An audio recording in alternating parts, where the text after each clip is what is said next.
Hey guys, it's Ashley. And Bianca. We're Creep It Real. Let's get to business. Today, we're discussing Project Blue Book and the UFO phenomena.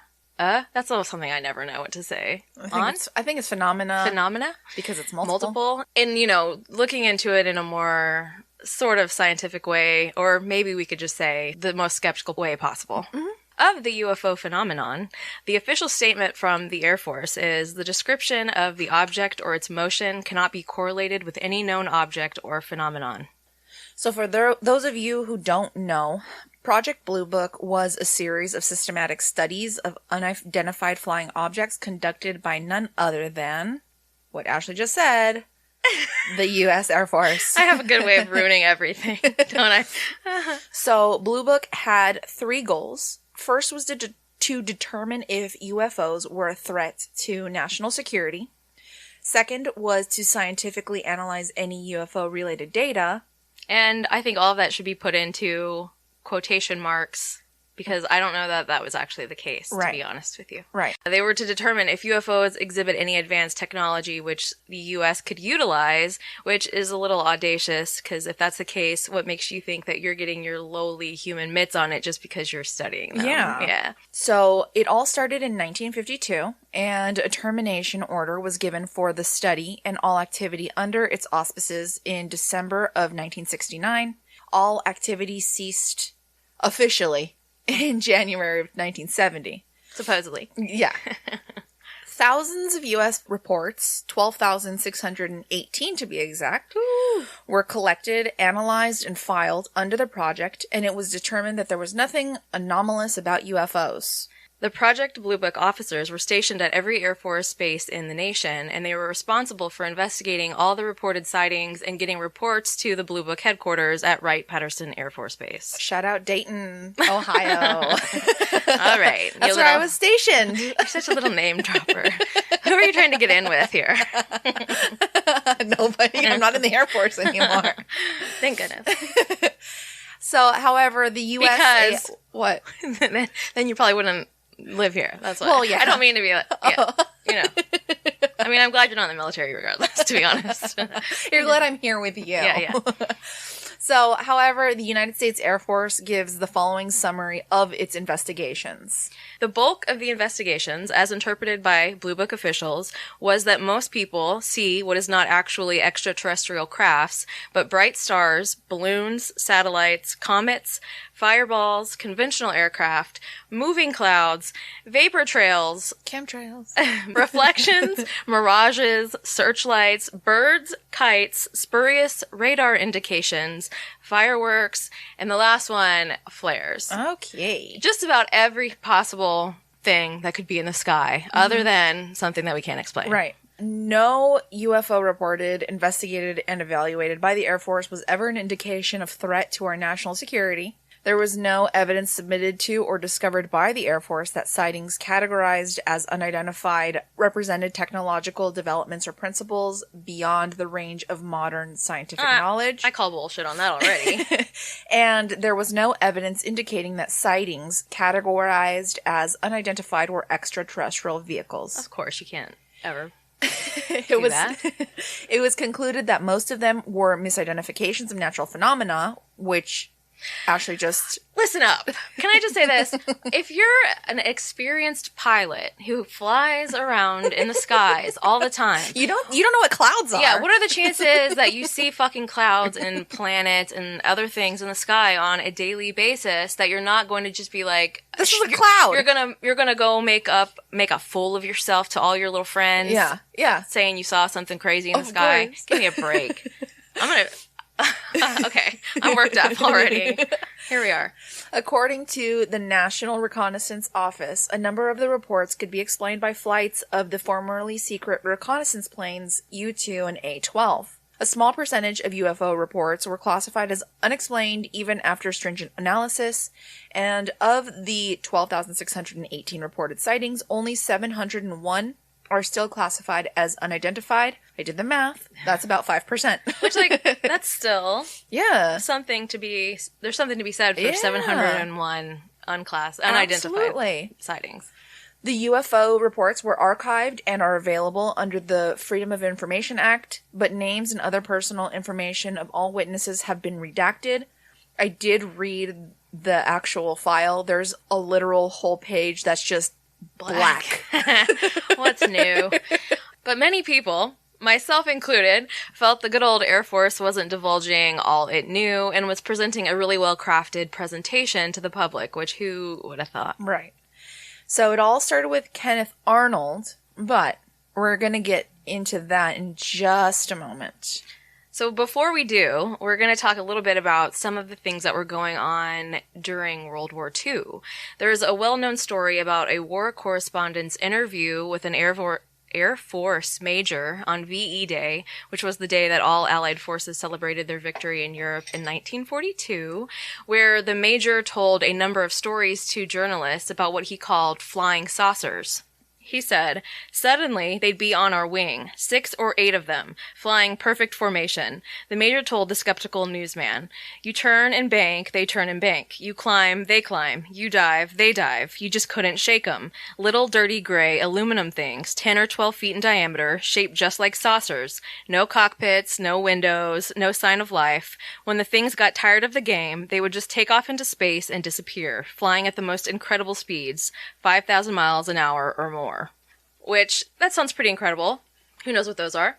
The war correspondent, though, was skeptical of the major's story and brought his skepticism to the SHAFE G2. I don't know. It's the Supreme Headquarters Allied Expeditionary...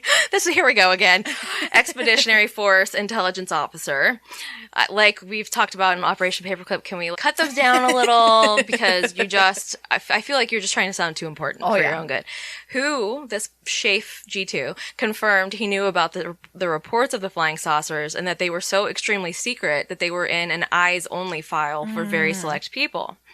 During World War II, a battleship New York headed for Iwo Jima on a campaign, and they saw a large round metallic object overhead about the size of a 2-story house. Officers on the ship could not make out what it was. They brought their 3-inch guns into action, but the guns just couldn't seem to reach what they were calling a balloon. The 3-inch guns? I don't really understand that. I have no idea what that means.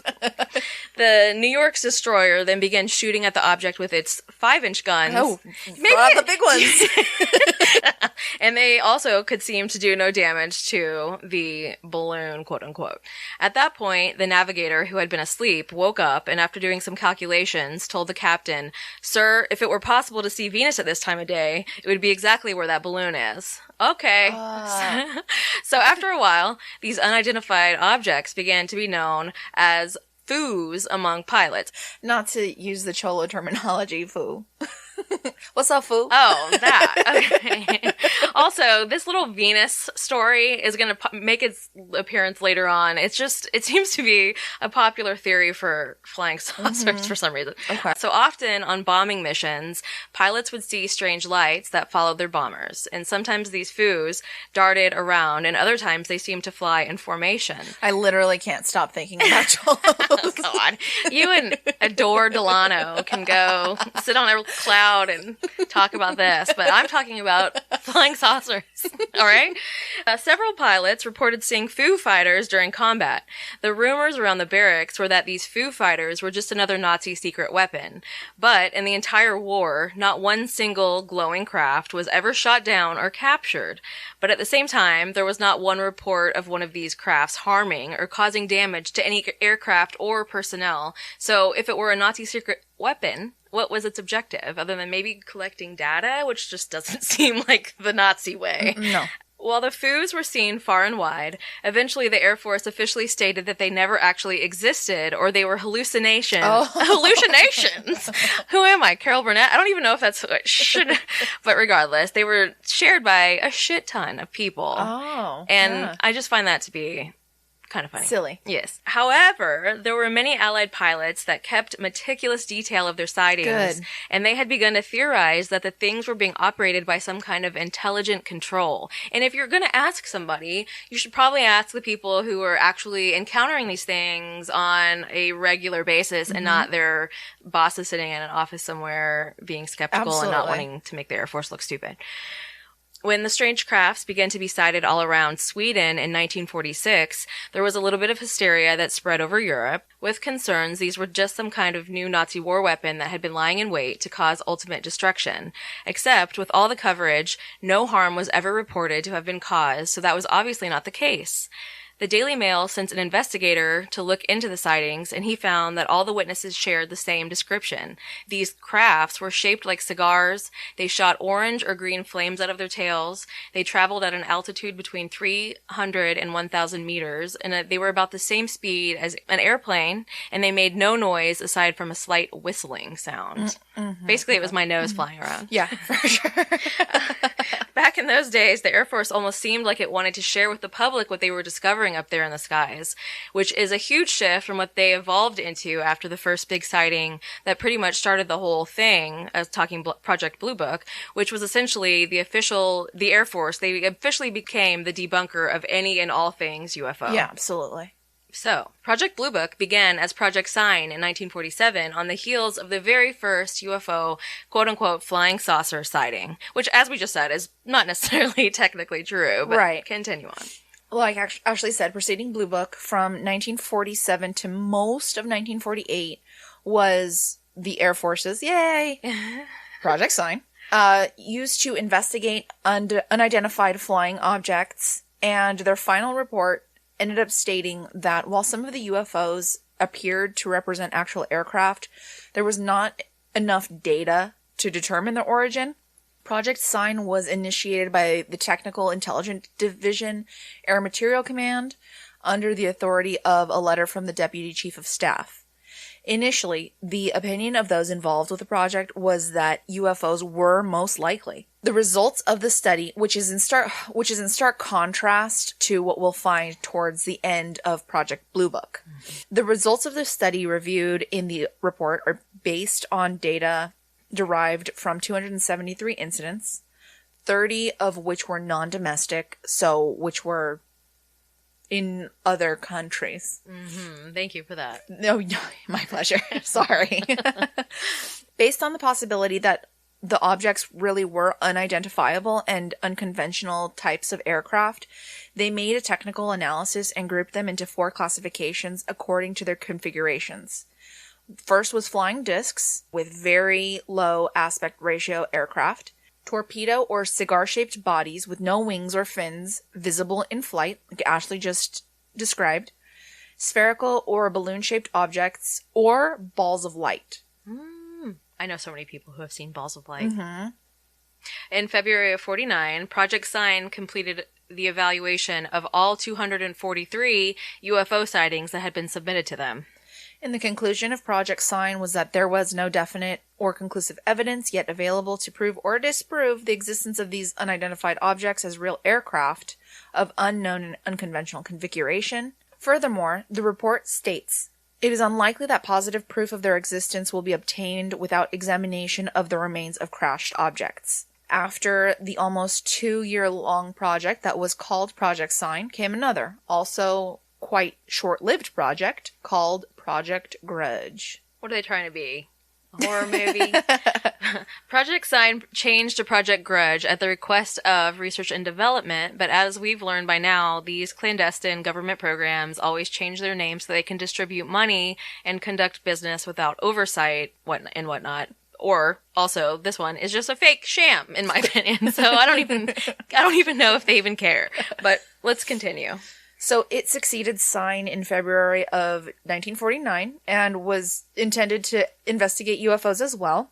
In fact, it was announced that Grudge would simply take over where Sign had left off, but Air Force Captain Edward J. Ruppelt wrote, in doing this, standard intelligence procedures would be used. This normally means an unbiased evaluation of intelligence data, but it doesn't take a great deal of study of the old UFO files to see that standard intelligence procedures were not being followed by Project Grudge. Everything was being evaluated on the premise that UFOs couldn't exist. No matter what you see or hear, don't believe it. Well, that's some shit. Ruppelt also noted that some of ATIC's top intelligence specialists who had been eager to work on Sign were no longer going to be working on Grudge. Some of them had drastically and hurriedly changed their minds about UFOs when they had learned that the Pentagon was no longer sympathetic to the UFO cause. Critics charged that from its formation, Grudge was operating under a debunking directive. All UFO reports were judged to have prosaic explanations, though little research was conducted, and some of Grudge's quote-unquote explanations were strained or even logically untenable. In his 1956 book, Edward J. Ruppelt would describe Grudge as the dark ages of United States Air Force UFO investigation. Grudge's personnel were in fact conducting little or no investigation, while simultaneously relating that all UFO reports were being thoroughly reviewed. Ruppelt additionally reported that the word grudge was chosen deliberately by the anti-saucer elements in the Air Force. Yeah, that's just, I will burn your houses down. It's not fair. No, it isn't. Mm-mm. Of the 244 incidents submitted, 7 are excluded from all statistical reckoning. 1 is identified in the subject report as a hoax. 3 were duplicated, and 3 contain 0 information, which is sketchy. Mm-hmm. Why would they block out all of that stuff? Every single bit. So now, let's go into some consistent points in the reports of unidentified objects from Grudge. Most reports were made by pilots, non-flying officers, professional men, government employees, housewives, and other what they deemed dependable people. About 79% of people who reported on the number of objects seen said that they had only seen one object. About half of the people specifying the time they saw the object in sight saw the objects for 60 seconds or less.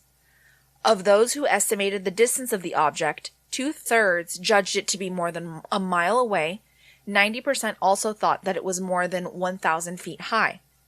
About half judged that the speed was less than 500 miles per hour. The other half varied from 500 miles per hour all the way to terrific, tremendous, inconceivable, and blue blazes. So it's one or the other. You got a 50-50 shot. A majority saw the object against a clear day or night sky.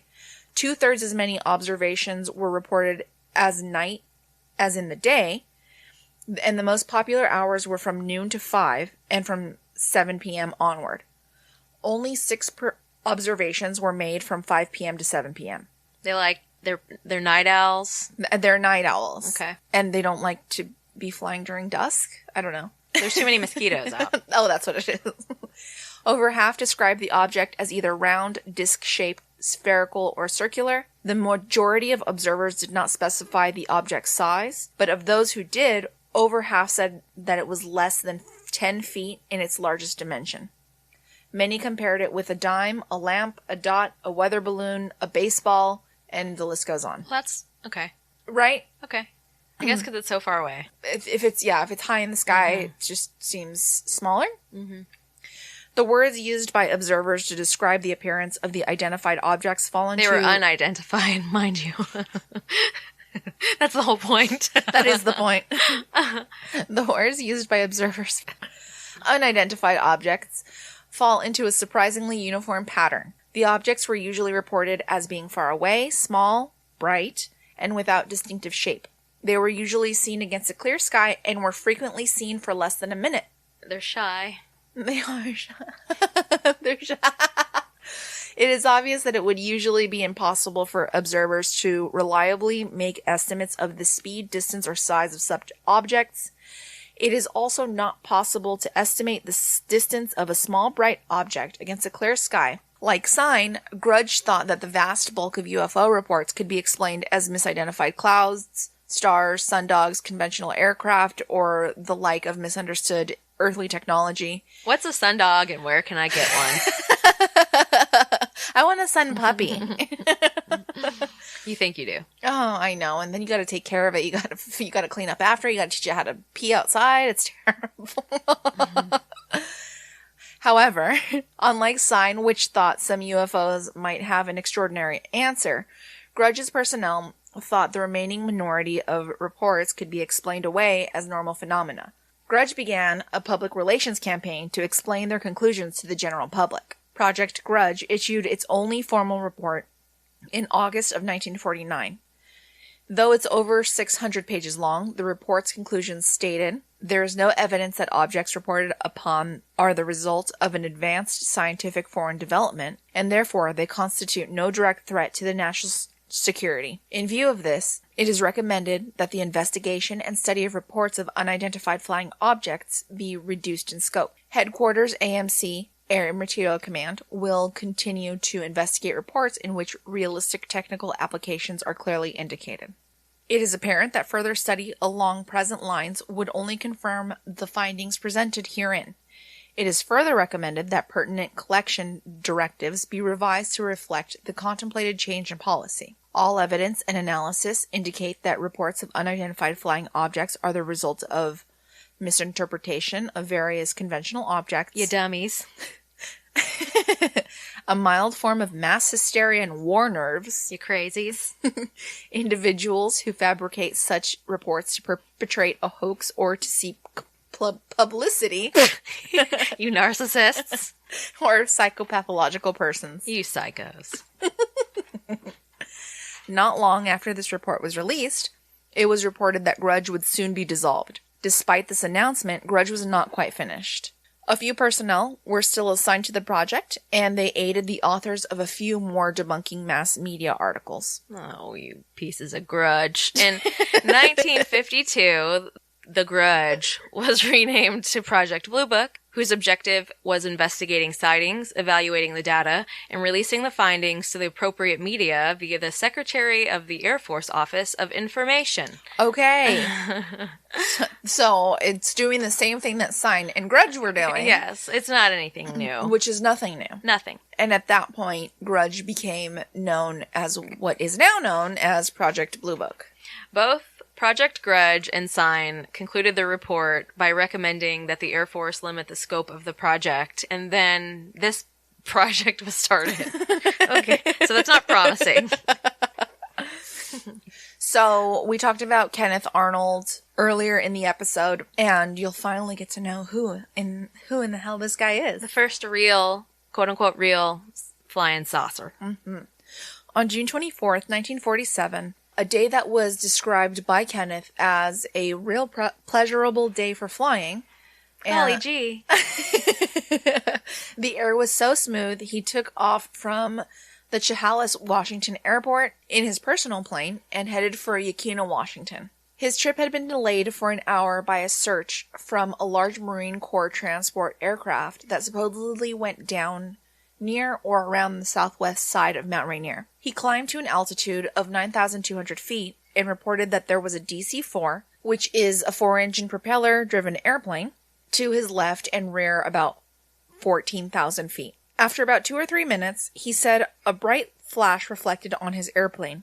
He couldn't see where this flash came from, but to the left and north of Mount Rainier, he said he observed a chain of 9 peculiar-looking objects flying from north to south at about 9,500 feet, so not too far above him. He stated that the objects flew like geese in a diagonal chain-like line, as if they were linked together. In order to determine the approximate size of the object, he used a Zeus fastener or a cowling tool he had, which was immediately available inside of the aircraft. He was able to determine the size of the objects was actually about 2/3 the size of a DC-4. When he observed the UFOs passing a high snow-covered ridge between Mount Rainier and Mount Adams, he noted that as the first object was passing through the southern crest of the ridge, the last one was entering the northern crest. They later determined that the ridge was about 5 miles long, which means that the estimated chain of objects was also 5 miles long. God damn. That's a long-ass chain. Mm-hmm. When he timed the chain objects... of fools. I don't... Okay. Probably not. When he timed the objects, he determined that they crossed the 47-mile stretch between Mount Rainier and Adams in 1 minute and 42 seconds. Oh my gosh. This type of math means that they were traveling at 1,656.71 miles per hour. What is that type of math? I don't know physics. In an interview after the sighting, Arnold tried to explain that initially he was under the impression that there were some type of jet planes, as he couldn't find their tails. He described the objects as appearing like saucers skipping on water. The term was later shortened to flying saucers, which is a term coined by the media and of course resulted in the popular use of the term still used today. But we all know it was coined years and years prior because they might goddamn look the same as things that other people saw. Because you know what? Maybe he's not making it up. Oh, weird. You don't think so? No. The Air Force, unsurprisingly, credited his sighting to a mirage he mistook for objects flying. Of course. The Air Force inferred that because of the statement he made regarding how smooth and crystal clear flying conditions were that day, there may have been inversions and an increase of the refraction index of the atmosphere. So what exactly could these objects have been? Were they aircraft from a foreign world, unknown to human eyes, our scientific advances at the time, and even outside of the realm of what we knew at the time? Were they simply government airplanes being tested in a remote location? Could it possibly have been just a figment of Kenneth Arnold's imagination, or even simply a mirage? It's possible. I mean, obviously, sometimes the truth is stranger than fiction, but as we delve deeper into additional stories of sightings, it becomes less and less convincing to be told that every person we read into is simply seeing mirages in the distance. Hell yeah. So, the next quote-unquote classic case is from January 1948 with Captain Thomas Mantle over Godman Field Air Force Base in Kentucky. What is that? I don't know. You're like, oh, Kentucky. I got so excited Kentucky about man. Yes. I actually used to have this huge crush on this Kentucky man? this guy from Kentucky. He sings folk music. I love the way you say folk, by the way. Oh, really? Yeah, because you say folk. Folk. Earlier in the afternoon of the day in question, Kentucky State Police reported to Fort Knox Military Police that there was a bright, shiny, metallic object approximately 250 to 300 feet in diameter moving westward at a pretty good clip. They were in turn told that there were no experimental crafts in flight in the area at the time. At 1:20 p.m., tower crew at Godman Base saw a bright disc-shaped object that they were unable to identify. They brought it to the attention of the base commander, the base operations officer, and the base intelligence, but it remained unidentified. At 2:45 p.m., 4 P-51s approached the base from the south, and Captain Mantle, the flight leader, was asked by tower control to get a closer look so that he could identify it. Mantle stated he was on a ferry mission, or in other words, getting the aircraft back to the base, but that he'd investigate and took off after the craft. Obviously, the Air Force's official stance that UFOs were hallucinations did not stop Mantle from wanting to investigate them when he saw it right before his eyes. He climbed to 15,000 feet, at which point his wingmen turned back as they were not outfitted with oxygen to allow them to continue further. They attempted to contact Mantle by radio at that point, but they were unable. Mantle himself then made a transmission that he was still in pursuit, saying, "It looks metallic and it's tremendous in size. It's above me and I'm gaining on it.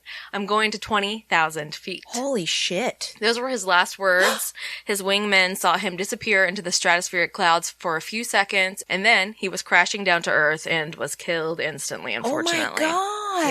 Yes. So there's the following is a transcript from the statement of Technical Sergeant Quentin A. Blackwell that was given to the Air Force investigators that were working with Project Blue Book. Hold on, really quick interjection. Uh-huh. I remember when I was... No, never mind. What? I remember when I was in the Air Force, I used to call my tech sergeant, because you just say tech sergeant or whatever, or like master sergeant, you say mass sergeant, like you just like kind of squish it together. Yeah. But I remember calling one of my tech sergeants like Technical Sergeant Clift, or what was Kirkland. What was he like? Shut up, nerd. Yeah, pretty much.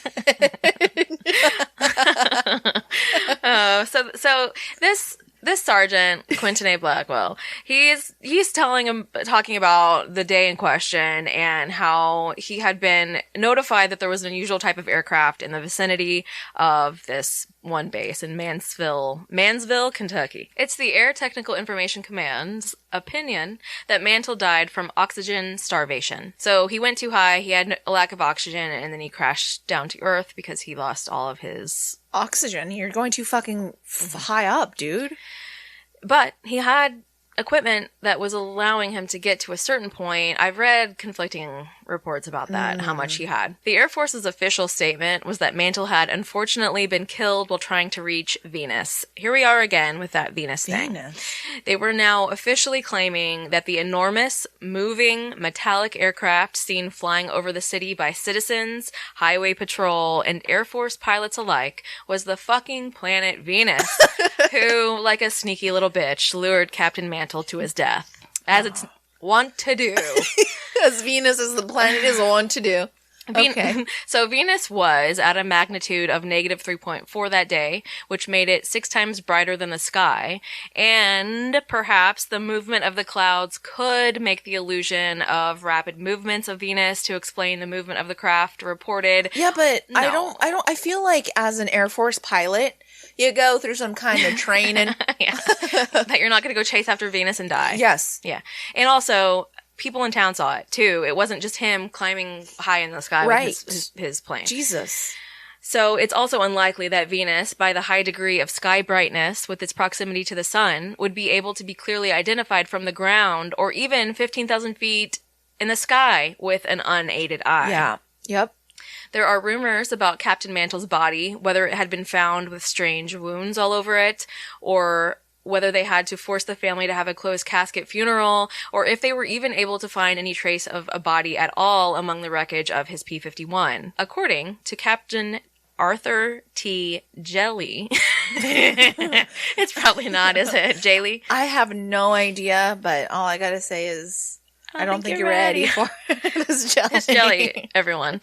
So, this jelly says that when police officer Joe Walker arrived at the scene, Captain Mantle's body had already been removed from the aircraft. Upon questioning witnesses, Officer Walker discovered that the plane had actually exploded in the air, and that once it hit the ground, it no longer burned. So that's the first person to the scene, said the body was already removed. I'm wondering if it was removed or if it was just ejected, not there anymore for some or reason maybe or not another. there, yeah. Oh, I wasn't even thinking about that. I was thinking maybe he just disintegrated into bits. I don't know. Upon crashing, or maybe he was ejected, or maybe his body wasn't even in the plane anymore. Yep, when it crashed. yeah. Maybe. The wreckage was scattered over an area of about 1 mile, and at the time, the tail section, one wing, and the propeller had not been located. Then, Godman Tower called to say that there was now a large light in the approximate location the strange object had been earlier. Then, 2 other towers at Lockburn and Clinton County advised that there was a great ball of light traveling southwest across the sky. Then, St. Louis Tower called reporting the same great ball of light, and Scott Tower confirmed that light itself. Then they received a call from Air Defense Command out of Olmsted Flight Service Center of a great ball of light traveling at speeds of over 250 miles an hour going west-southwest. And then they received a call from Maxwell Flight Service Center that a doctor at Vanderbilt University spotted an object south-southeast of Nashville, where a pear-shaped balloon with cables and a basket attached was traveling initially south-southeast, then at west at a speed of 10 miles an hour. Okay, the reason I included this is because they try later to claim that this sighting was a weather balloon. Oh God, it's always a weather balloon. A weather balloon that had been flying in the somewhat area. But if you see the difference between all the previous reports where the thing is huge, metallic, flying at great speeds, and then this one where a doctor at Vanderbilt University is saying it's clearly a balloon with a basket and there's cables attached to it and it's real slow. It's going 10 miles an hour. They're not the same thing. Listen up. Yes. It's never a fucking weather balloon. It's never. I was on the phone with my parents today. They're in Canada. And my dad, I was FaceTiming like my dad and my mom. Mm-hmm. And I told my dad we were covering this one. And he said, whatever they say, it's always aliens. Which, I mean, maybe not, but at the same time, it's a sham. Well, my dad's a huge UFO nerd. And, I mean, we just have to realize they're not going to be upfront about this stuff. No. For whatever reason. Mm-hmm. Whatever it was that day, it's difficult to simply discount all of them as every single one of these many, many people that saw this thing mistook it for the planet Venus or a weather balloon. it's ridiculous to say that a trained Air Force pilot can't identify a planet and then not try to kill himself chasing a planet. Yeah, no kidding. It's actual. I mean, I get why they have to do it, because you can't be like, well, it was an alien. Everybody, sorry, we don't know what to do about it. Oh. But it sure is pretty disrespectful.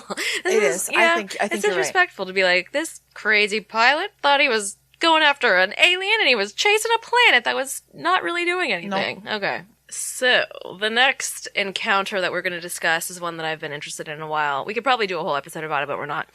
The Lubbock Lights. Of course you're interested in them. Is they're Texas. I'm from Texas, y'all.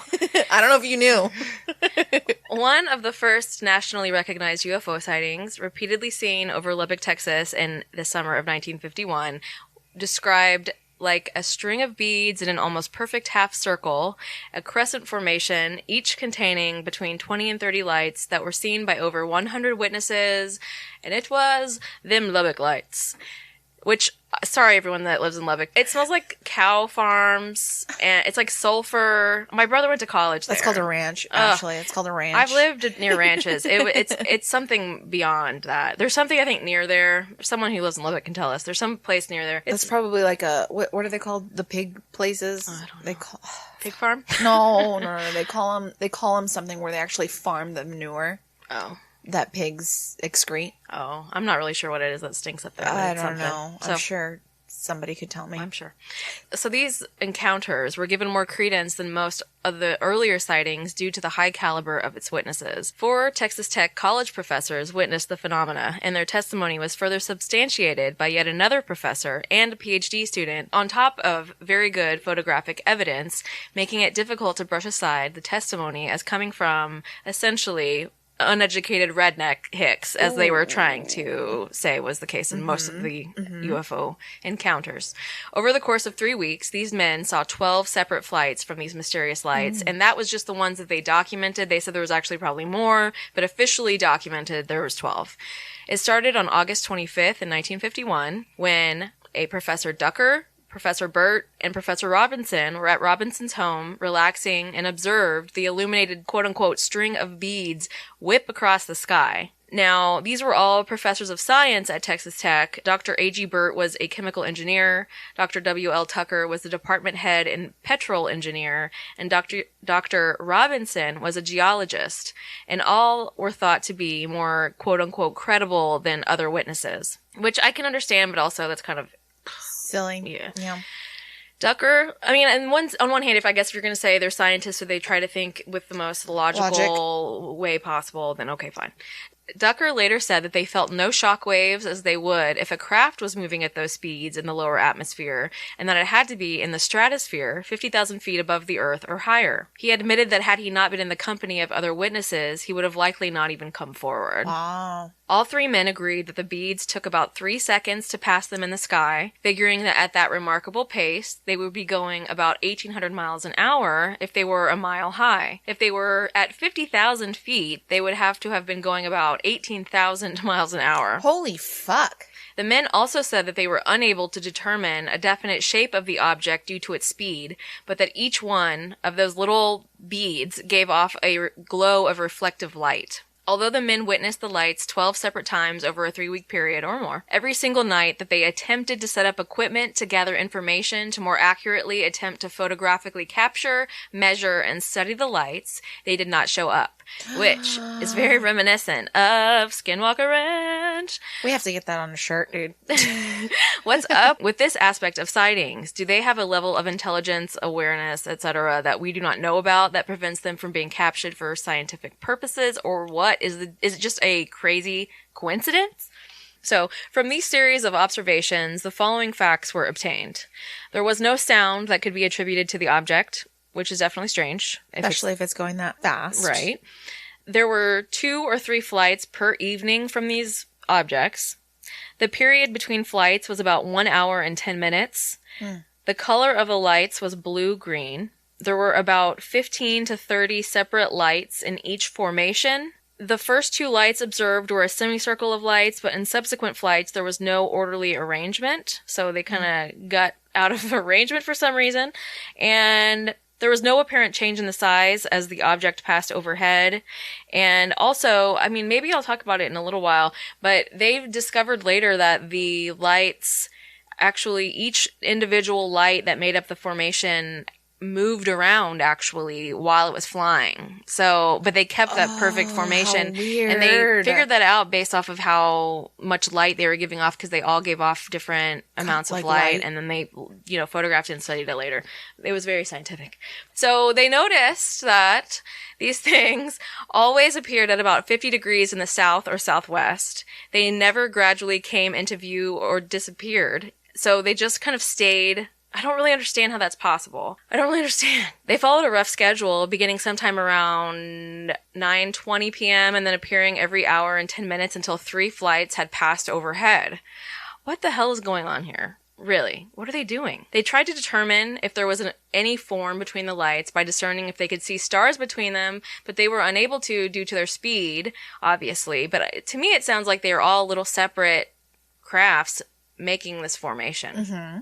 2 of the professors on another evening witnessed very bright lights fly very low over the house in which they were sitting in the backyard, but because the incident was so unique, they didn't include it in their official count of 12 sightings because they literally were like, did a plane just fly directly over the house? They were unsure themselves, so they were like, I don't really want to... And that's what I'm talking about. These guys were so thoroughly logical with their situations. That's great. That they didn't even include something that was probably the most bizarre and close encounters of all of them, because they were like, were we both hallucinating? Yeah. And that's ridiculous. amazing. Yeah. That's great that they didn't do that because, God, well, I mean, it's not great, but it's great and it's not great. Yeah.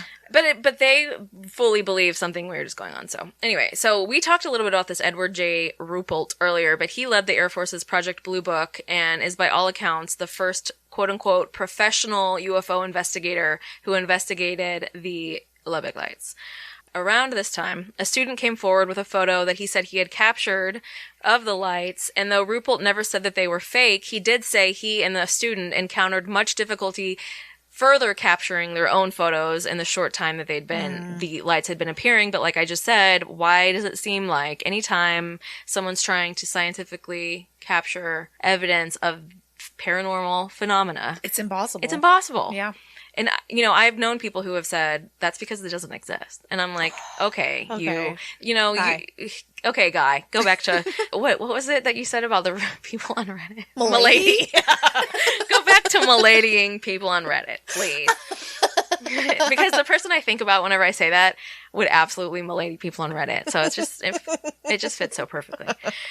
But at the time the photograph was taken, it was well known that these lights had a schedule, and if they would appear, you could get a photo knowing the schedule that they would follow. But like I said, the other 3 professors, it just so happened that the nights that they tried to, it never happened. And this guy that captured the photo, he was okay, first of all, I'll just tell you. He was experienced taking night photos, so he just had that skill, because it's not something that you can just easily do. No. You have to know the right aperture and everything to be able to capture light in the sky. And the night that it happened, he just happened to be around his camera and taking some photos, and he was like, oh my God, what's going on over there? And we'll post those pictures because I've had them saved on my computer for like 2 years.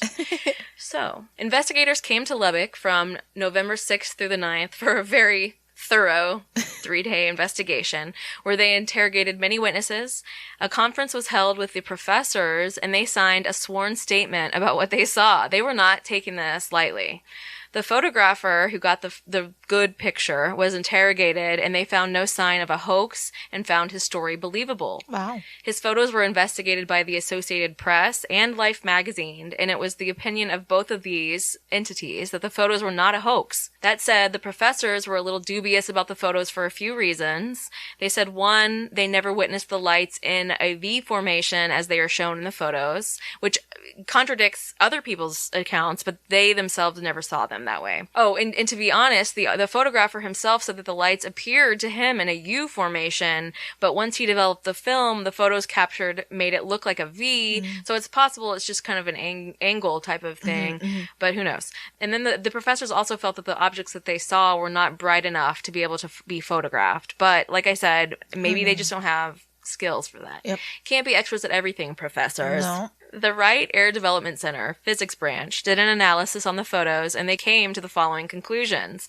They said, 1, the images on the negatives were caused by light striking unexposed film, meaning the negatives were not retouched. 2, the individual lights in the formation varied in intensity. 3, the intensity was greater than any surrounding stars because no stars registered in the photographs. 4, the individual lights changed places in their formation versus being fixed lights on a larger object, like I said. So those were not, it wasn't like it was a giant craft with all these lights in this formation. Those lights were individual crafts themselves. And they said the actual size of the formation is about 300 feet in diameter, give or take. So, there are some theories that it was a group of migratory birds, but speed and height are just not Migratory quite... birds? Yes. At night? Not to be seen like that, and not at the speed and the height that they were going. It just doesn't fit.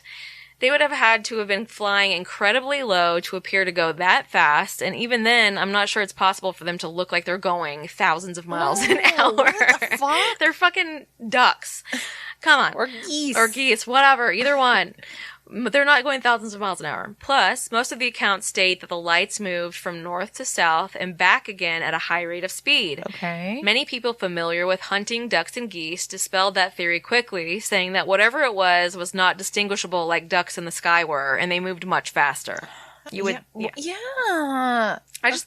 Like, how is it more logical? I just don't understand how it's more logical to say... It's geese. It's geese versus No. it's something we can't explain. No. On August 25th, 1951, an Air Force captain from Reese Air Force Base called the managing editor of the Lubbock Morning Avalanche, which I was like, what kind of name is that for a Texas paper, the Lubbock Morning Avalanche, Mr. J. Harris, reporting to him that he witnessed these string of lights many times while flying and that they were much faster than any jet. While there were many possible theories to the lights, there was never any conclusive determination. The professors eventually chalked it up to the Air Force testing intelligence that they had no idea about and dropped the issue. But once Ruppelt, with the Air Force, came back to town and interviewed them extensively later on, after the official 3-day extravaganza, they said that they were once again concerned about what the lights actually were because he said, no, we weren't testing anything. There's no record of anything being tested. It's not anything experimental. And so they decided then that they had been wrong, even though they were hoping that's what it was. Right. They wanted to continue to investigate it further themselves. Of course they did. But, alas, there's really not any... They probably were come and talked to by them men in black. Okay, and then we are going to go to Virginia. In September of 1952, there was a woman named Kathleen May who had her attention drawn outside when her 2 young sons, Eddie and Fred, 12 and 13 respectively, and 4 other young boys were playing at a nearby park and saw a flying saucer spouting exhaust that looked like flames of red fire. The boys said that the thing landed on a hilltop just above the May residence. One of the older boys, Gene Lemon, who was 17, found a flashlight and said that he was going to go up to investigate.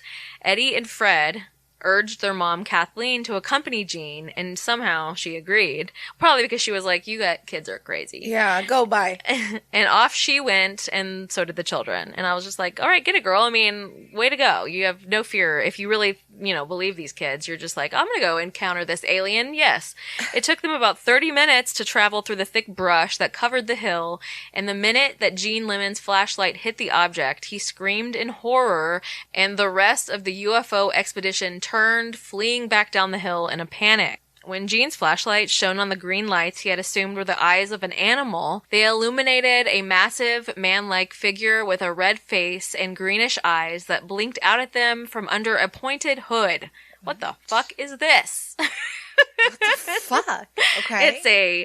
It's either an alien KKK, it's a shadow person and a UFO, who knows? Behind the monster was a glowing ball of fire as big as a house that grew dimmer and brighter at intervals. Later, Kathleen May said that the thing had terrible claws, and some of the kids had not noticed the thing having any arms at all, so who knows what really was the case. They did agree that it wore dark clothing, one of them elaborating that it was dark green. They estimated it to be 7 to 10 feet tall. Oh my God. I know. And all the witnesses agreed that the creature emitted a horrible odor, with Kathleen saying it was like sulfur, but worse than anything she'd ever smelled before. Oh my word. Before the sheriff arrived on the scene, a Lee Stewart Jr. of the Braxton Democrat showed up. News reporter on the beat, man. He was on the scene before the cops were. Hell yeah. While some of the kids were receiving first aid from the cuts and scratches that they'd gotten in their mad scramble down the hill, he convinced Kathleen to accompany him back up to the spot where they'd seen this thing. Once they got up there, he saw no sign of any light or flames, but was able to detect a sickening and irritating odor. Mm-hmm. He said in all his time serving in the Air Force, he had grown familiar with a wide variety of gases. I'm sure he was just talking about various kinds of men's flatulence. But he had never encountered something like this before. Each of the party later testified that the thing had been moving towards them, but it may have been because they were standing between it and a large globular object that was apparently its spacecraft. One of the boys later testified that the thing didn't really walk, it just moved. It didn't jump. It just moved evenly, which sounds like a goddamn shadow person. Yeah. And what is the other thing? Oh, the smell. I'm just going to bring it up because not only was it at Skinwalker Ranch where there's a sickening sulfury smell, but it's happened with black-eyed kids. It's happened with poltergeist activity. This sulfur smell, I'm telling you right now, everything is connected. I just can't put my finger on it at this point, but I will find out one day, everyone. One day. Don't worry. We'll let you know. There's a few other cases that were pretty big ones that the Air Force investigated. One was a bunch of sightings in Washington, D.C. In July of 1948, there was an Eastern Airlines DC-3 that took off on a scheduled evening flight from Atlanta to Houston. And a short while later, pilots Clarence S. Chiles, I don't know, what is his name? And Childs? And John B. Whitted reported a UFO with 2 rows of windows from which bright lights glowed. 2 rows of windows? Yes. Maybe it was like a passenger UFO. Yeah, exactly. Maybe they were touristing down here. Maybe. The underside of this UFO had a deep blue glow and a 50-foot trail of red-orange flame shot out of the back of it. The 2 pilots were positive it was not the planet Venus that they saw that night. Thank you, men, for clarifying. There's definitely a thing about these flames shooting out of the bottom of these crafts, whatever that means. I mean, maybe that's just how they get their power to go 16,000 miles an hour. And there's another one that took place in Fargo. North Dakota. North Dakota. And it was in October of 1948, when a second lieutenant for the Air National Guard, George F. Gorman, was waiting to land at Fargo when he was passed closely on one side by an incredible bright light. He got on the radio to complain about the errant pilot, and he was told that there were no aircrafts in the vicinity aside from a Piper Cub, which was just landing. But Gorman could see the mysterious light off to one side and went to investigate. Within moments, he was on a collision course with the light, and he made a swift dive to avoid a crash. Then, the UFO repeated the attack, forcing him to once again dive to just barely avoid a collision. When the thing finally disappeared, Gorman was convinced that, in his words, its maneuvers were controlled by thought or reason. After these sightings, many pilots were reminded of the Foo Fighters that we talked about from World War II. In late December 1951, Ruppelt met with the members of the Battelle Memorial Institute, a think tank based in Columbus, Ohio. Ruppelt wanted their experts to assist them in making an Air Force UFO study more scientific. It was the Battelle Institute that devised the standardized reporting form. Starting in late March of 1952, the Institute started analyzing existing sighting reports and encoding about 30 report characteristics onto IBM punched cards for computer analysis. Project Blue Book Special Report Number 14 was their massive statistical analysis of Blue Book cases to date, some 3,200 by the time the report was completed in 1954 after Ruppelt had left Blue Book. Even today, it represents the largest such study ever undertaken. Battelle employed 4 scientific analysts who sought to divide cases into knowns, unknowns, and a third category of insufficient information. They also broke down knowns and unknowns into 4 categories of quality, from excellent to poor. Examples given were cases deemed excellent, might typically involve experienced witnesses such as airline pilots or trained military personnel, multiple witnesses, corroborating evidence such as radar contact or photographs, etc. In order for a case to be deemed known, only 2 analysts had to independently agree on a solution. However, for a case to be called a quote unknown, all 4 analysts had to agree. Thus, the criterion for an unknown was quite stringent. In addition, sightings were broken down into 6 different characteristics: color, number, duration of observation, brightness, shape, and speed.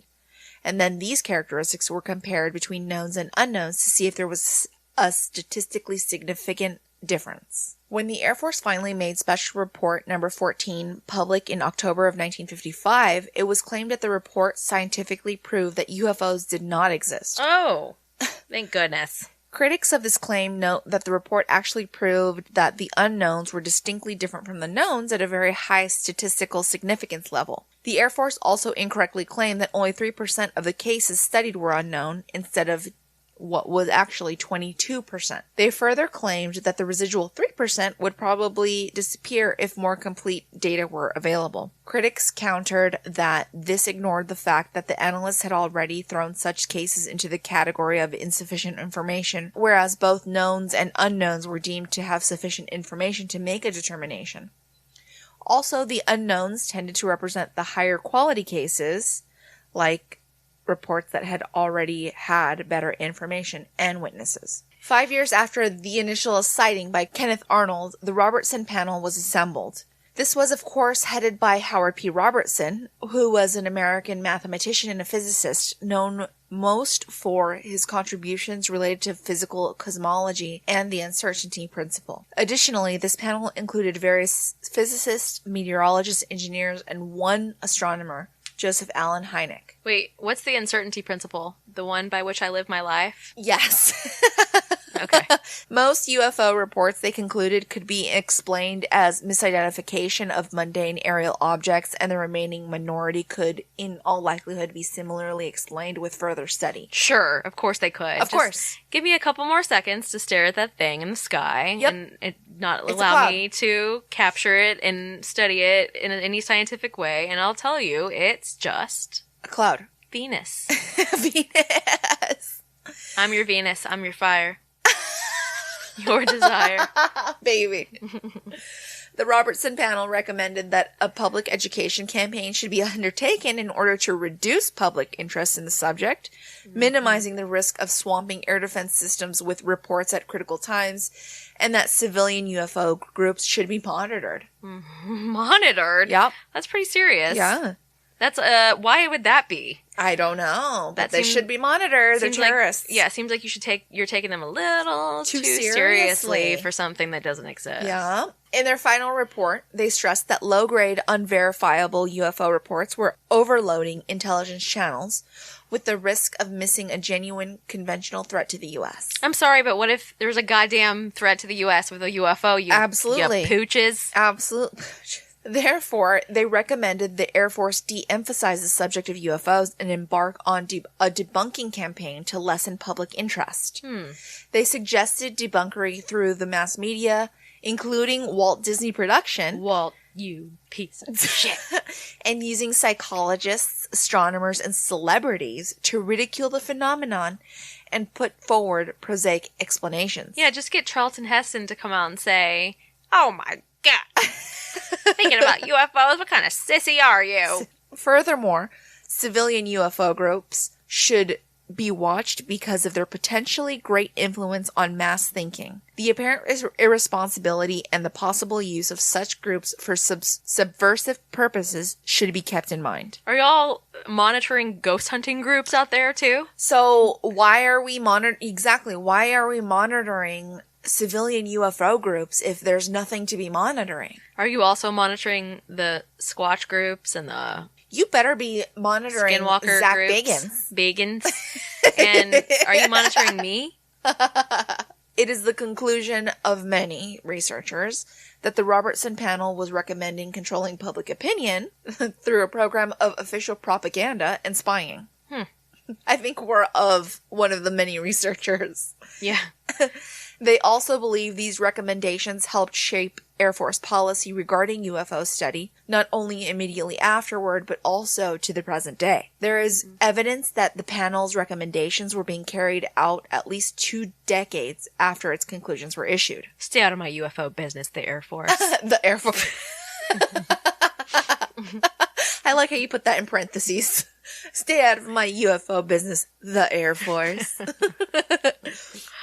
As an immediate consequence of the Robertson panel recommendation, in February of 1953, the Air Force issued Regulation 200-2, ordering Air Base officers to publicly discuss UFO incidents only if they were judged to have been solved, and to classify all of the unsolved cases to keep them out of the public eye. You slimy little bitches. What is this? Don't talk about it unless it's been solved to be a cloud. Mm-hmm. Okay. Actually, this is such a load of crap because the people who have these reports in such a great propensity are the people flying in the air with them, and now you're telling them to keep your mouth shut under Air Force regulation. Don't ask, don't tell about UFOs. Yes. The same month, investigative duties started to be taken on by the newly formed 4602nd Air Intelligence Squadron, AISS. Ass. Yes. Hey, get out of my ass. Of the Air Defense Command. The 4602nd AISS was assigned the task of investigating only the most important UFO cases with intelligence or national security implications. These cases were deliberately siphoned away from Blue Book, leaving Blue Book to deal with more trivial reports. Oh, you don't say. In December of 1953, Joint Army-Navy Air Force Regulation number 146 made it a crime for military personnel to discuss classified UFO reports with unauthorized persons. That was me spitting on it. I know. I got it. But I'm glad that you made the noise and the description for the audience. You're welcome, everyone. Violators faced up to 2 years in prison or fines of up to $10,000. I read many of these guys saying that they felt this was ridiculous. Yeah, I think that it's ridiculous. Yeah. Are you kidding me? They're like, I can't even believe this crap. That first of all, we're up there seeing this stuff, and then we're told that we're crazy, and then we're told, shut your mouth about it, or you're going to go to jail, or get fined for $10,000. I'll tell you what. And/or, Ashley, they could be in prison and Get $10,000.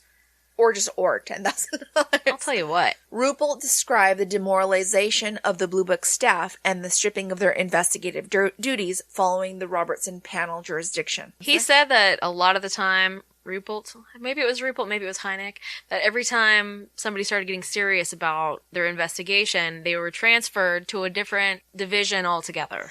How convenient. Right. General Nathan Twining, who started Project Sign in 1947, was now Air Force Chief of Staff. In August of 1954, he was to further codify the responsibilities of the 4602nd AISS by issuing an updated Air Force Regulation 200-2. In addition, UFOs, called UFOBs, were defined... Unidentified flying objects, bitch! What is that? Do you know? I don't. Okay.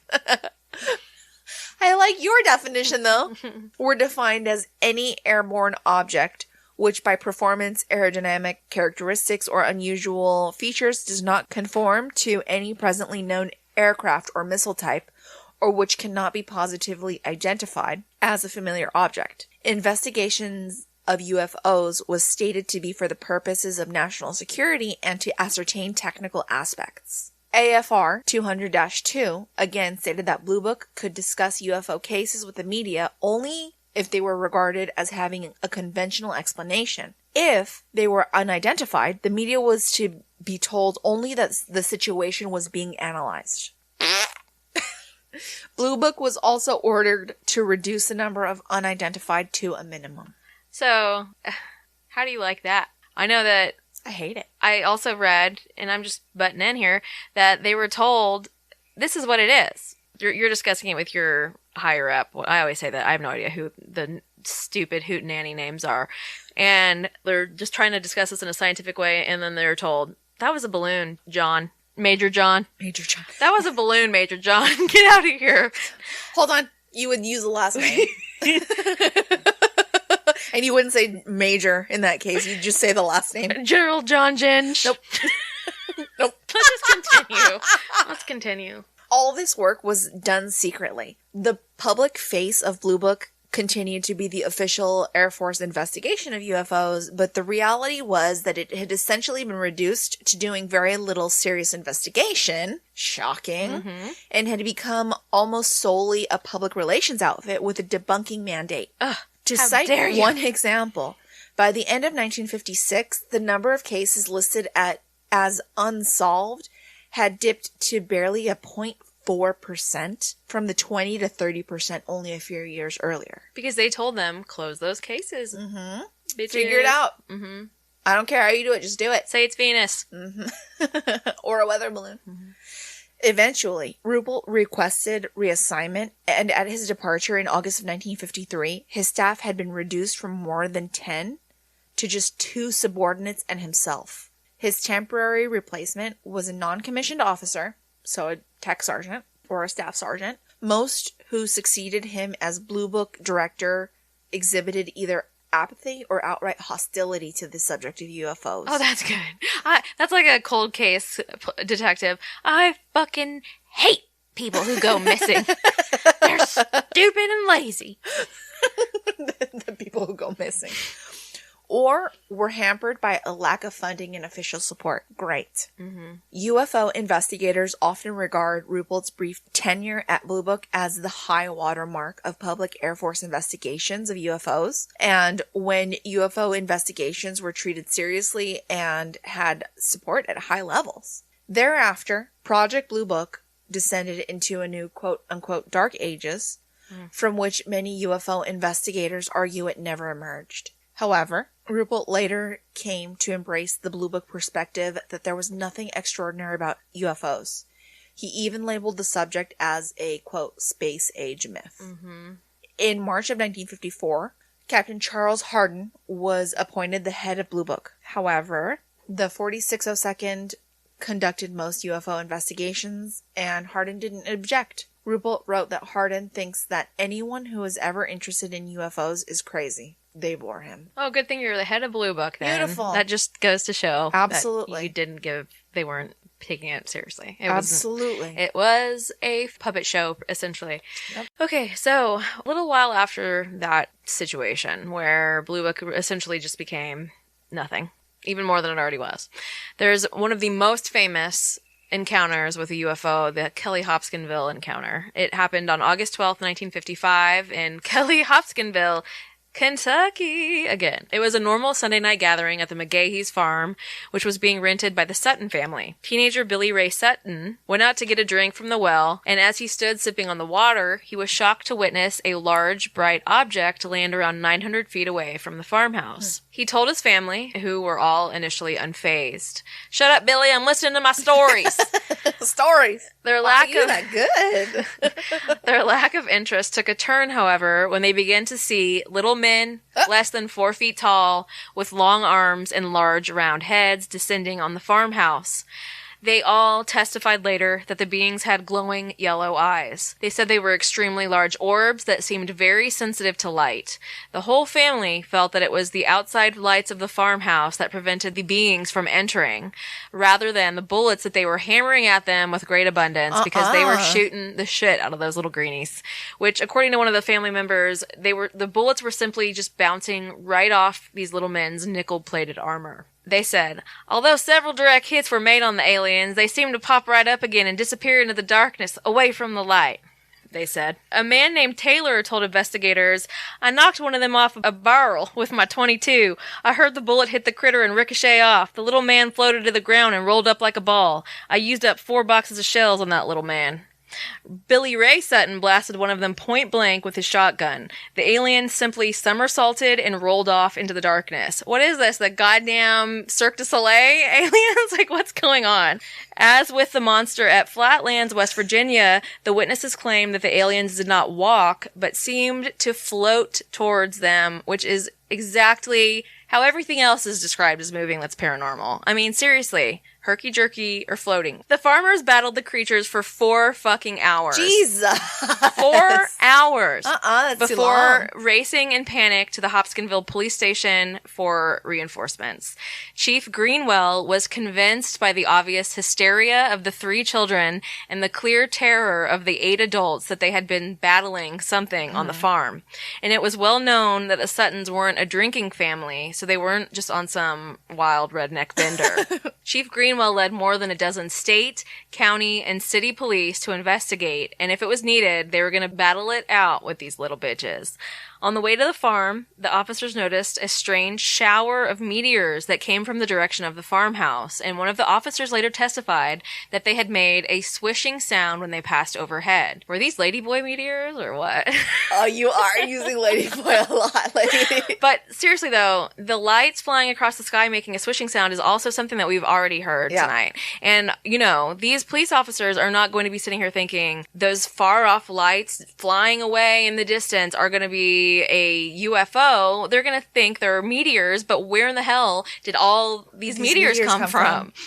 All just happened to come from this farm where they were being attacked by something. I don't think that whole family was soberly shooting at meteors in the sky. No.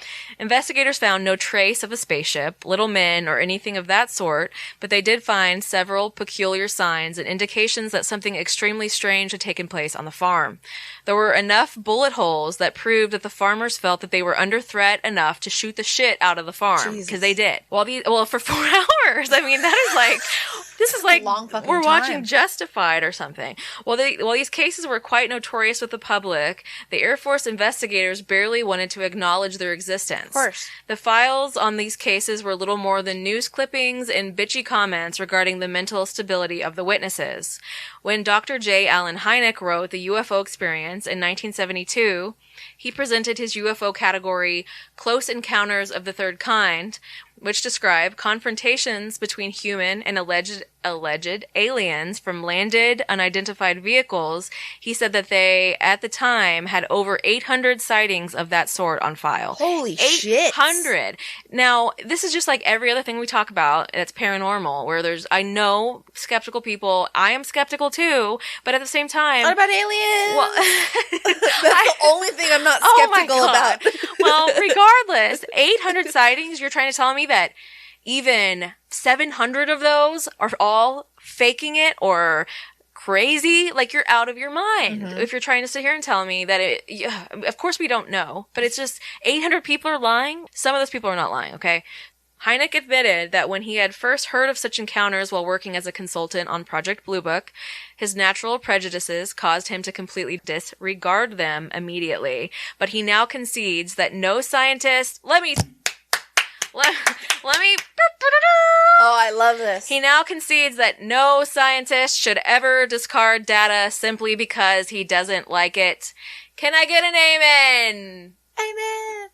Come on now. Hell yeah. He says he had been trying to foster a positive attitude for years when John Fuller presented the fascinating account of Betty and Barney Hill. Hell yeah. The couple who claimed to have been medically examined aboard a UFO and subjected to a physical examination, which altered his thinking completely. Which I think the boys did Bumbles did that. You know, maybe one day we'll do that. Absolutely. I would love to cover Betty and Barney Hill. Betty and Barney Hill. Oh, I'm so hyped. The next case is one that seems to have definitely begun to change the minds of some of the Air Force personnel, that not all of these encounters could simply be explained by hallucinations or weak mental fortitude. On April 24th, 1964, in Socorro, New Mexico. No. I'm just saying. Don't make me say it like that, please. Policeman Lonnie Zamora was pursuing a speeding vehicle when he reported sighting an object about a mile south of town around 5:45 p.m. in an unpopulated area filled with hills and gullies and covered in thick sagebrush. Lonnie Zamora could thank the mayor for his position as sheriff, and he thought that this light in the sky was the mayor's dynamite shack that had exploded. Okay. He decided to let the 17-year-old town troublemaker that he was chasing go. He changed course to investigate the shack. He climbed a rather troublesome hill. He had to reverse and readjust and try again 3 times before making it to the top of this hill. And upon first glance, he took the object to be an overturned car, thinking some teenagers must have flipped while erratically climbing the hill, and his immediate reaction was to lend them assistance. He radioed this in and said that he would be out of his car assisting an accident. He reported that with that first glance, he noticed 2 beings in white coveralls who, when they saw him approaching, seemed startled, and that was the one and only time he saw these 2, painters painting alien. Zamora reported that the object was aluminum white, not like chrome. It was egg-shaped or oval-shaped, and it was supported on girder-like legs. Then he said he heard a roar and saw smoke and an orange-blue flame coming from the bottom of the craft, and he thought it was about to explode, so he took off running toward his own vehicle for cover. In doing so, he bumped his leg and knocked his glasses off, which was a real nerd move, dude, causing him to crouch down and shield his eyes with his arm. In this time, he says that the craft had risen 15 to 20 feet off the ground and that the flame and the smoke had ceased. He says at this point, he noticed an insignia on the bottom of the craft in red. It was 1 to 1.5 feet in height. It was shaped like a crescent with a vertical arrow and a horizontal line underneath. He drew a picture of this immediately and we'll post it. He says that the craft hovered stationary at that height for several seconds before taking off and flying horizontally over the gully. Zamora was very specific about the sound that the thing made. He described it as a roar, not a blast, not like a jet. It changed from high frequency to a low frequency, and then it stopped. A Sergeant Chavez arrived on the scene shortly after that, due to Zamora's earlier call, and he did not see any craft, but he did notice some depressions in the ground where Zamora said it had been, along with some burned brush in that same area. Interestingly enough, those depressions that were made in the ground were still there over 3 months later when investigators revisited the scene for some fucking reason. I can't even begin to understand why it was just made in the dirt and somehow they were still there. The Air Force sent investigators who found no other witnesses of this object or its inhabitants. There were no test helicopters or crafts in the area.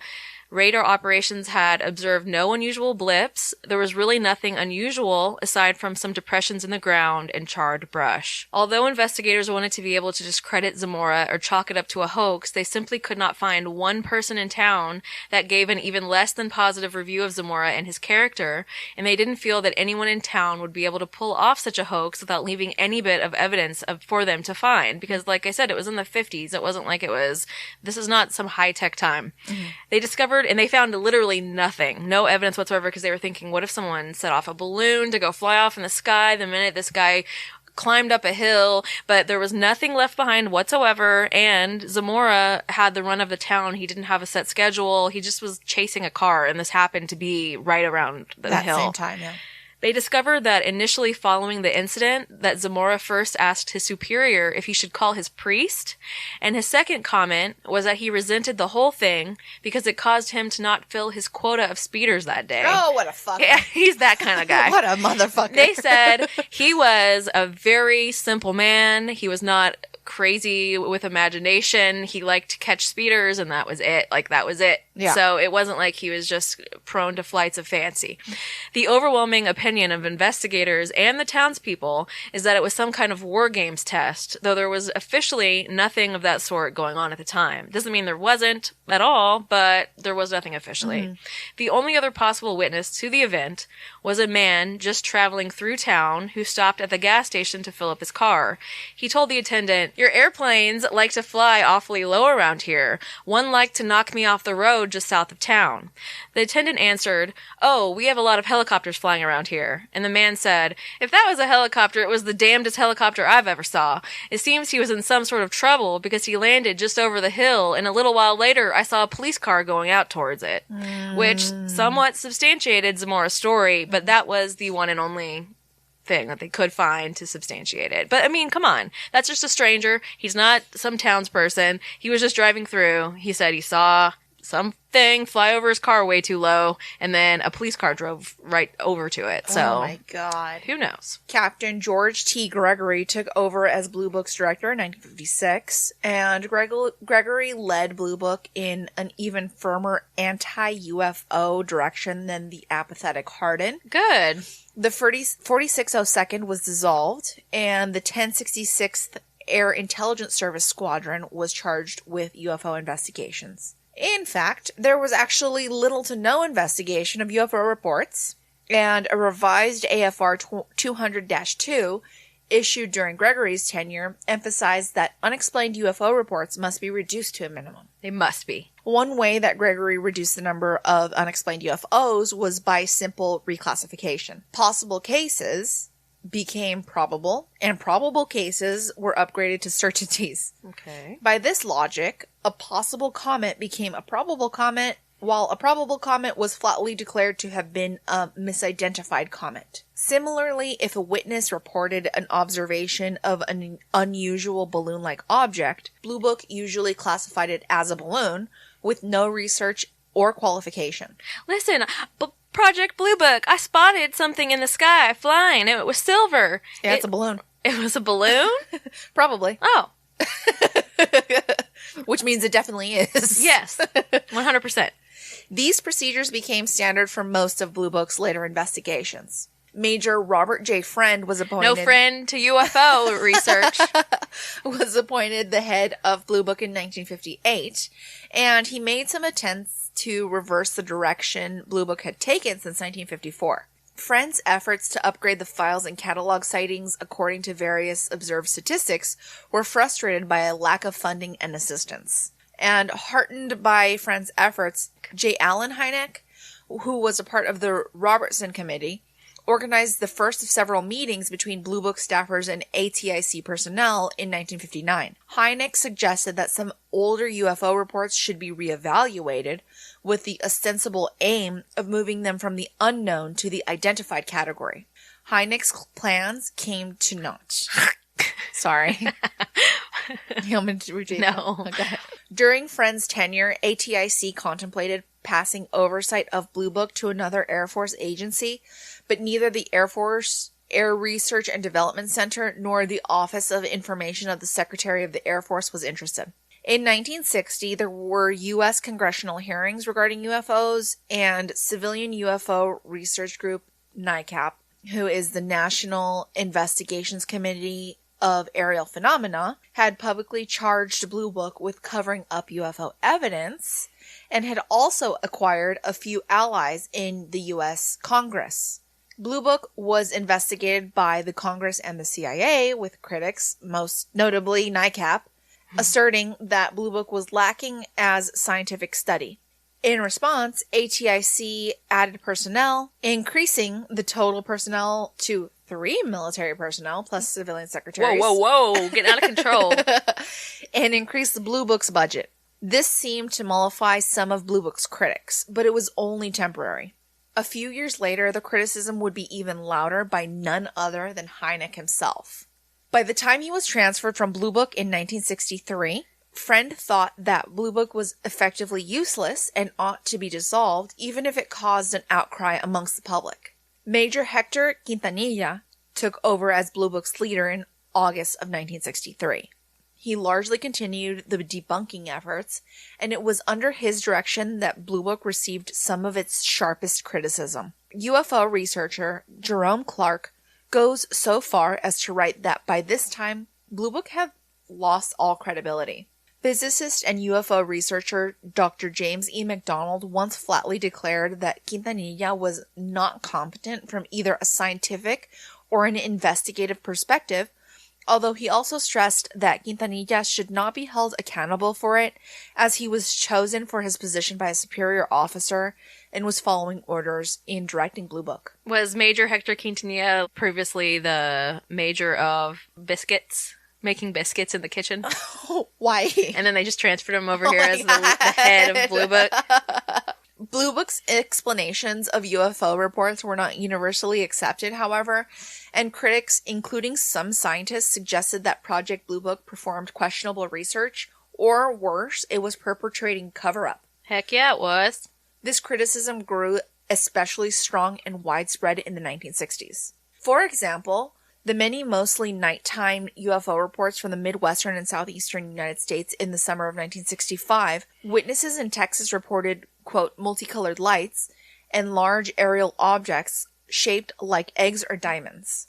The Oklahoma Highway Patrol reported that Tinker Air Force Base, which is in Oklahoma City, had tracked up to 4 UFOs simultaneously, and that several of them had descended very rapidly, from about 2,200 feet to about 4,000 feet in just a few seconds, an action well beyond the capabilities of conventional aircraft of the era.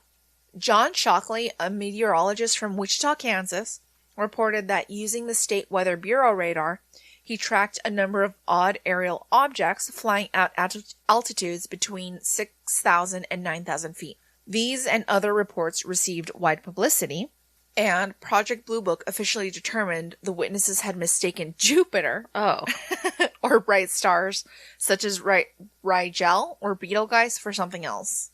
So now we're going from Venus to Jupiter. Mm-hmm. Next will be what, Mars? Mars, Saturn. Okay, perfect. Pluto, if it was a planet anymore.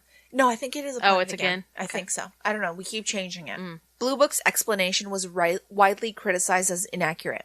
Robert Reiser, director of the Oklahoma Science and Art Foundation Planetarium, offered a strongly worded rebuke of Project Blue Book that was widely circulated. He said, "That is as far from the truth as you can get. These stars and planets are on the opposite side of the Earth from Oklahoma City at this time of year. The Air Force must have had its star finder upside down in August."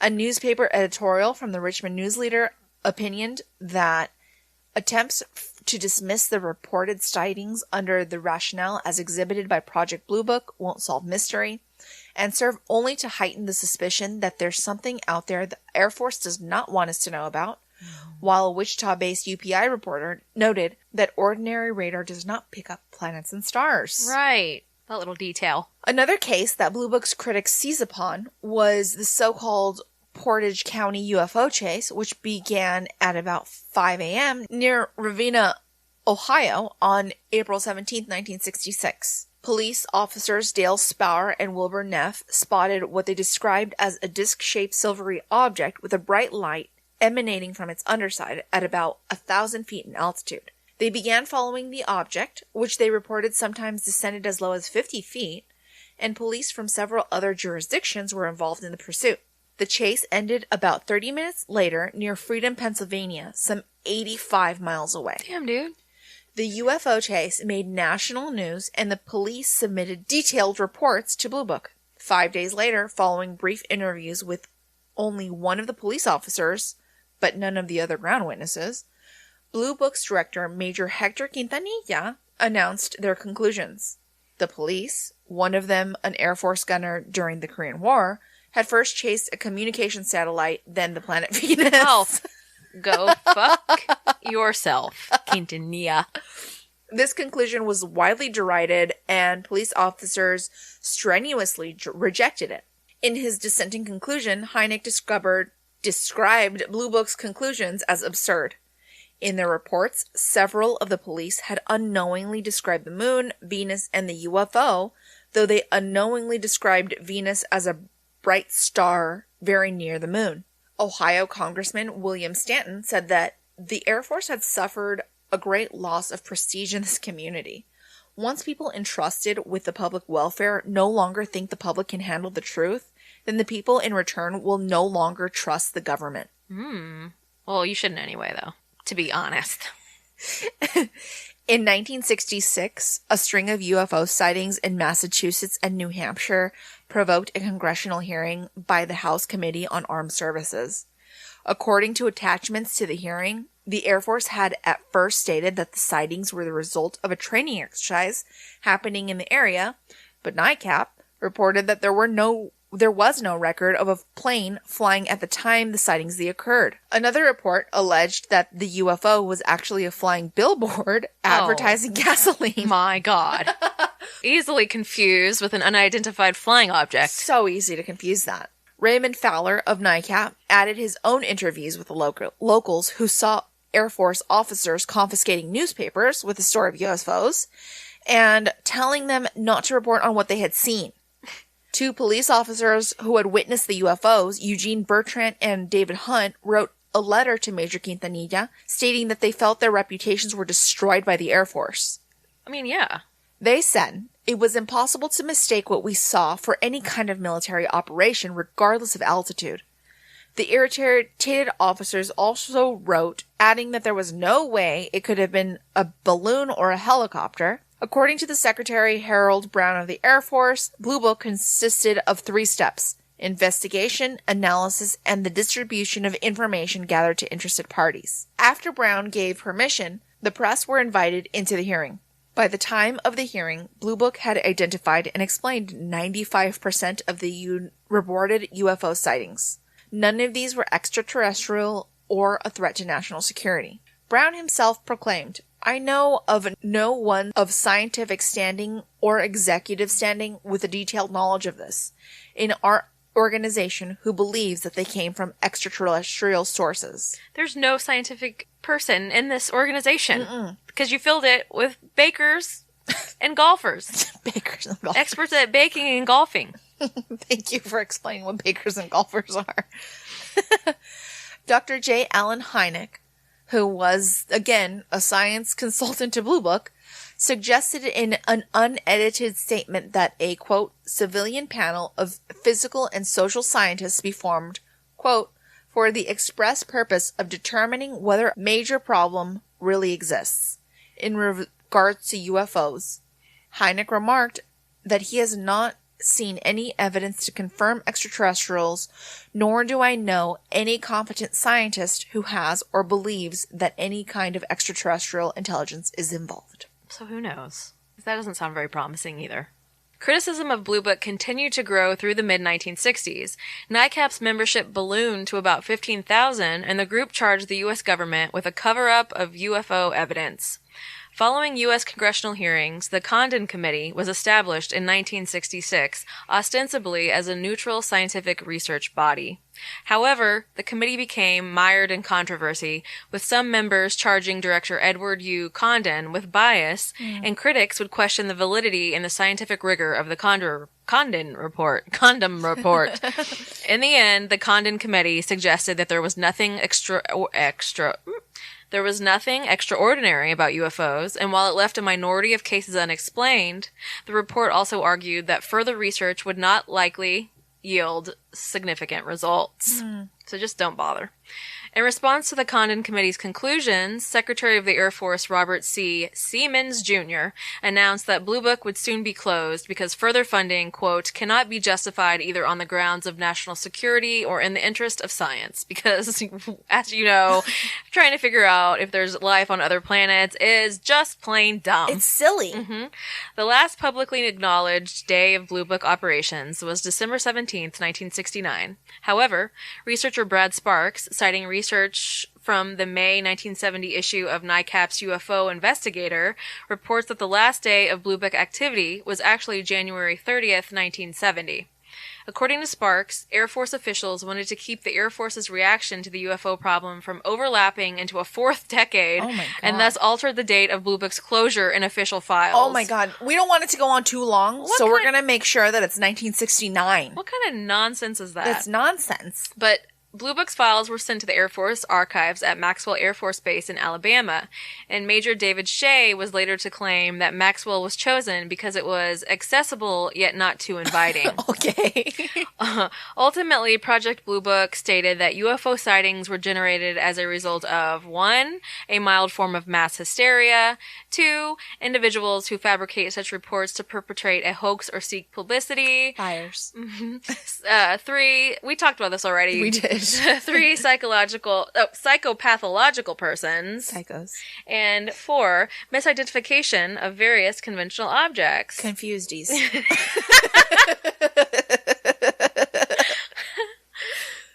In September 1968, Hynek received a letter from Colonel Raymond Sleeper of the Foreign Technology Division. Looks like he's sleeping on this report. Sleeper noted that Hynek had publicly accused Blue Book of shoddy science and further asked Hynek to offer advice on how Blue Book could improve its scientific methods. Hynek was to later declare that Sleeper's letter was the first time in my 20-year association with the Air Force as scientific consultant that I had been officially asked for criticism and advice regarding the UFO problem, which is there's something to be said for that. Hynek wrote a detailed response dated October 7th, 1968, suggesting several areas where Blue Book could improve. In part, he wrote, Neither of the two missions of Blue Book, which were determining if UFOs are a threat to national security and using scientific data gathered by Blue Book, are being adequately executed. The staff of Blue Book, both in numbers and in scientific training, is grossly inadequate. Blue Book suffers in that it is a closed system. There is virtually no scientific dialogue between Blue Book and the outside scientific world. The statistical methods employed by Blue Book are nothing less than a travesty. A travesty. There has been a lack of attention to significant UFO cases and too much time spent on routine cases. Why would that be? And on peripheral public relations tasks. Concentration could be on 2 or 3 potentially significant cases per month instead of being spread thin over 40 to 70 cases per month. The information input to Blue Book is grossly inadequate. An impossible load is placed on Blue Book by the almost consistent failure of UFO officers at local air bases to transmit adequate information. The basic attitude and approach within Blue Book is illogical and unscientific. Inadequate use has been made of the project scientific consultant, Hynek himself. Only cases that the project monitor deems worthwhile are brought to his attention. His scope of operation has been consistently thwarted. He often learns of interesting cases only a month or 2 after the receipt of the report at Blue Book. That's a shame. Oof. Despite Sleeper's request for criticism, none of Hynek's commentary resulted in any substantial changes in Blue Book. Quintanilla's own perspective on the project is documented in his manuscript, UFOs, An Air Force Dilemma. Lieutenant Colonel Quintanilla wrote the manuscript in 1975, but it was not published until after his death in 1998. Quintanilla states in the text that he personally believed it arrogant to think human beings were the only intelligent life in the universe. Yet, while he found it highly likely that intelligent life existed beyond Earth, he had no hard evidence of any extraterrestrial visitation. Well, look at that. On February 27, 1960, Vice Admiral Robert Hillenkoetter, retired U.S. Navy, former head of CIA, released photostatic copies of the Air Force's 202 directive, which Bianca has talked about 7 times already, to the public, emphasizing that while the Air Force maintains that there is nothing to be concerned with, they were in fact interested in these UFOs and the threat that they may pose to national security. But nothing really had changed. It was the same old song and dance of downplaying sightings, denial, and secrecy. The Air Force's astronomy consultant, Hynek, who we've spoken about many times, says that any time the project had Air Force investigators who were serious about the project and their investigation, they were transferred to another line of work. To Hynek, it was obvious that Project Blue Book was really there to pacify the public, but was not officially taken seriously. Basically, the UFO and the Project Blue Book itself have always really been a public relations problem more than anything else. And to those who have had experiences with UFOs and to ufologists, Project Blue Book has never held much credibility and hasn't done anything to change that. I think it's obvious that, as we've already stated, and I, like usual, can't keep myself from screaming out every 5 seconds, this Project Blue Book was nothing more than a puppet show for the public to make it seem as though they were doing some sort of investigating into the matter of UFOs, when in actuality, all they were doing was purposefully picking cases that were not legit so that they could debunk all the rest of them. Quote unquote debunk. Right. Not even really debunk. Not even remotely take them seriously. So whenever this was declassified, everybody was freaking out because it was a huge deal that the government was telling us we were investigating UFOs. Mm-hmm. But when you look into it a little deeper, they weren't really. They were really trying to do as much as they could to not investigate it. They was like putting the captain of the football team in charge of the biggest murder investigation this town has ever seen. It doesn't make a lot of sense. So, as we know, Hynek himself said that he thought it may be naive to think that perhaps whatever these UFOs were being guided along by extraterrestrial life. He said he had over 100 reports of close encounters with extreme detail that he believed warranted intense investigation from the scientific community. He believed his concern for a serious study of the UFO phenomenon had become intensified by a pattern that he noted had emerged after many years of monitoring the phenomenon, and the pattern suggests that something is going on. There obviously is something going on here. But later in life, he also thought that the idea that UFOs could be coming from another place in space, time, or a dimension was naive, to which I say, how dare you? And felt that we should be looking closer to home for the answers to what these things are. What in the world does that mean, Dr. Hynek? I myself am torn. Is this simply technology of our own that we are not aware of? Or are the encounters that have taken place all over the world for as long as humans have been alive encounters with an alien species? I can't help but lean towards something that we can't explain, something that ties into all paranormal phenomena that we discuss. As I continuously say, anytime we discuss these matters, they all have similar characteristics that make me think they're tied together somehow. Absolutely. And that is where we are going to end our discussion on Project Blue Book and these high-profile UFO cases that they took into consideration. Thank you so much for listening. We love you. Please go rate and review us. I know we'd usually do it at the beginning now, but go rate and review us. Share us with your friends. Share the love. We love you. Love us too. And with that, we're going to say farewell. Have a great life. Have a great everything. Creep it real. Goodbye. Bye-bye.